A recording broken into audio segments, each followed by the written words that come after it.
ପିଲାମାନେ ପୂର୍ବ ଭିଡ଼ିଓ ବା ବିରାମ ଚିହ୍ନର ପ୍ରଥମ ଭାଗ ଭିଡ଼ିଓରେ ଆମେ ବିରାମ ଚିହ୍ନ କାହାକୁ କହନ୍ତି ଏବଂ ସେହି ବିରାମ ଚିହ୍ନ ସମ୍ବନ୍ଧୀୟ କେତୋଟି ଉଦାହରଣ ନେଇ ଭଲ ଭାବେ ଆଲୋଚନା କରିଥିଲେ, ଯାହାକୁ ମୁଁ ଭାବୁଛି ତମେ ବାରମ୍ବାର ଦେଖି ବୁଝି ସାରିଥିବ।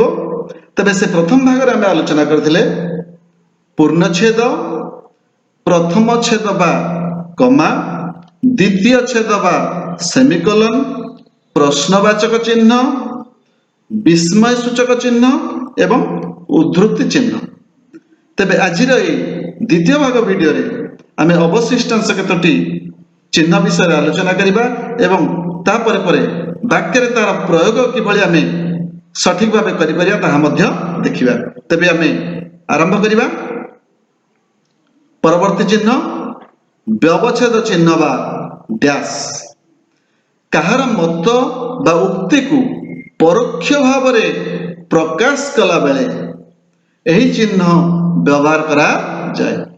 କିଏ ଜଣେ କିଛି କହିଛନ୍ତି ତାକୁ ଆମେ ଆଣିକି ଇନଡାଇରେକ୍ଟଲି ବା ପରୋକ୍ଷ ଭାବରେ ଆଉ ଜଣଙ୍କ ନିକଟରେ ପ୍ରକାଶ କରୁଛନ୍ତି, ତେବେ ଏହି ଚିହ୍ନ ବ୍ୟବହାର କରିବା। ଉଦାହରଣ ଯୋଉଠି ଦିଆଯାଇଛି ଦେଖ, ରାମ କହିଲା ଆମେ କାଲି ଧବଳେଶ୍ୱର ଯିବା।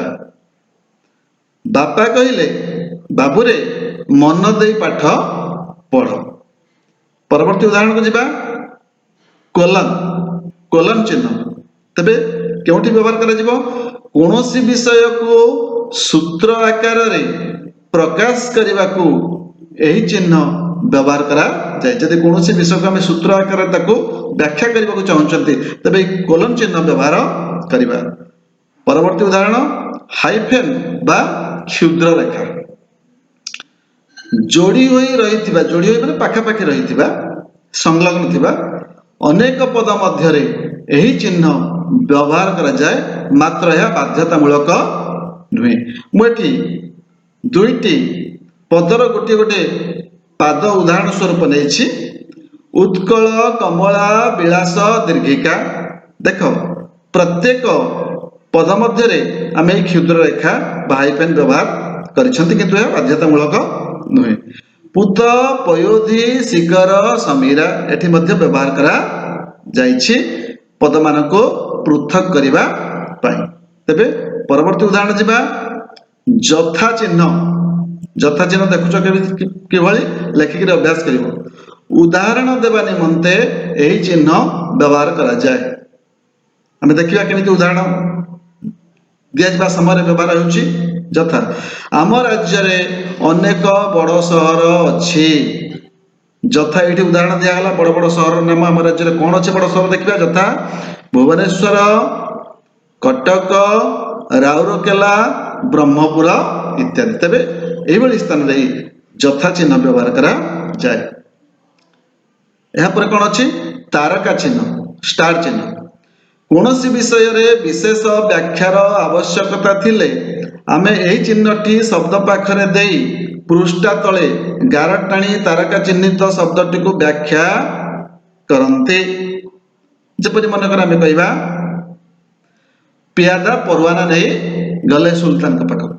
ଏଠି ଆମେ ଯଦି ଭାବିଲେ ପାଠକ ହୁଏତ ପରୱାନା ଶବ୍ଦଟିର ଅର୍ଥ ଭଲ ଭାବରେ ବୁଝିପାରିବ ନାହିଁ, ତେବେ ସେଇ ବାକ୍ୟରେ ଯୋଉଠି ପରୱାନା ବ୍ୟବହାର ହୋଇଛି ସେଠି ଗୋଟେ ଷ୍ଟାର ଦେଇଦେଲେ ବା ତାରକା ଦେଇଦେଲେ ଏବଂ ସେ ପୃଷ୍ଠାଟିର ତଳେ ଲେଖିଦେଲେ ବା ପରୱାନା ଲିଖିତ ଆଦେଶ ପତ୍ର, ଆମେ ତାକୁ ସ୍ପଷ୍ଟ କରିଦେଲେ, ତେବେ ଏହି ତାରକା ଚିହ୍ନ ଦେଇ ପୃଷ୍ଠାର ତଳ ଅଂଶରେ ସେହି ଶବ୍ଦଟିକୁ ଆଉ ଥରେ ଲେଖି ଭଲ ଭାବରେ ତାକୁ ବୁଝେଇ ଦେବା। ପରବର୍ତ୍ତୀ ଉଦାହରଣ ବନ୍ଧନୀ। ଏହା ସବୁ ତମେ ବ୍ୟବହାର କରି ଜାଣିଛ। କୌଣସି କଥାକୁ ଅଧିକ ସ୍ପଷ୍ଟ କରିବା ପାଇଁ ତତ୍ ସମ୍ବନ୍ଧୀୟ କଥାକୁ ବା ସେହି କଥା ସମ୍ବନ୍ଧୀୟ କଥାକୁ ବନ୍ଧନୀ ମଧ୍ୟରେ ଉଲ୍ଲେଖ କରାଯାଏ। ତେବେ ସାଧାରଣତଃ 4 ପ୍ରକାର ବନ୍ଧନୀ ବ୍ୟବହୃତ ହୁଏ।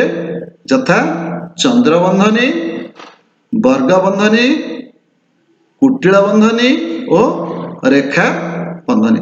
ସାଧାରଣତଃ ପିଲାମାନେ ଏ ବନ୍ଧନୀ ମାନଙ୍କୁ ଆମେ ବିଶେଷତଃ କୋଉଠି ବ୍ୟବହାର କରନ୍ତି? ଗଣିତ ପାଠରେ ବା ମ୍ୟାଥମେଟିକ୍ସ ପଢିବା ସମୟରେ ଏହି 4ଟି ଯାକ ବନ୍ଧନୀ ତମେ ବ୍ୟବହାର କର। ଏହାପରେ ଆମେ ଯିବା କେତୋଟି ଉଦାହରଣ ଦେବା। ବାକ୍ୟରେ ଏହି ଚିହ୍ନ ମାନଙ୍କୁ କିଭଳି ବ୍ୟବହାର କରିବା ଆମେ ଦେଖିବା। उपयुक्त विराम चिन्ह दे आउ थरे लिखिबा। वाक्यटी अछि से कोन मो कथा सुनिबो। देख वाक्यर शेष रे किछि चिन्ह नाही, सुनिबो ता माने हमें किछि उत्तर आशा करूछंती, तेणु कर लिखिले से कोन मो कथा सुनिबो प्रश्नवाचक चिन्ह देले। द्वितीय हे ईश्वर मोते विपदर उद्धार कर, किछि चिन्ह व्यवहार होई नै। हे ईश्वर कहवा द्वारा हमें ठाकुर को स्मरण करूछंती बा एठी विस्मय चिन्ह व्यवहार हमें कले। मोते विपदर उद्धार कर शेषर मध्य हमें पूर्णच्छेद देले। आहा विचार की कष्ट पाउछि, एठी दुख अनुभव कले, आश्चर्य भाव विस्मय भाव प्रकाशित हैला। आहा तेणुक विस्मय चिन्ह एठी हमें देले। विचार के कष्ट पाउछि पूर्णच्छेद एठी हमें देले।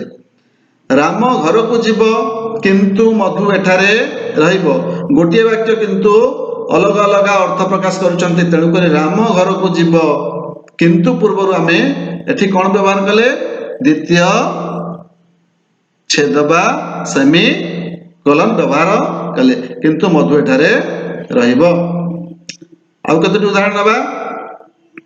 गोपबंधु दरिद्र सेवा निमंते जीवन उत्सर्ग करिथिले, कोनोसी चिन्ह व्यवहार होई नै, तेणुकर एठी शेष रे हमें पूर्णच्छेद चिन्ह व्यवहार कले।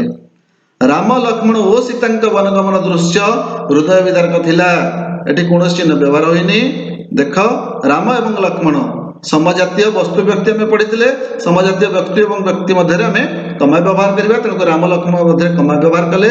ओ आगर थिला, तेबे ओ सीतांक वनगमन दृश्य हृदय विदारक थिला, शेष रे हमें पूर्णच्छेद व्यवहार कले।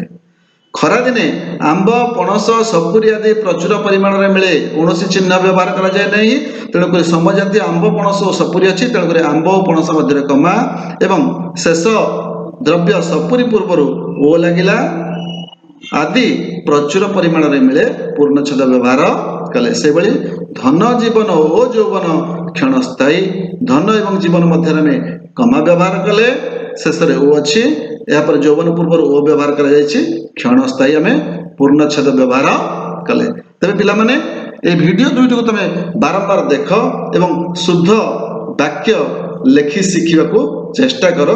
तबे आज आमे एतिकरो रखिबा। धन्यवाद।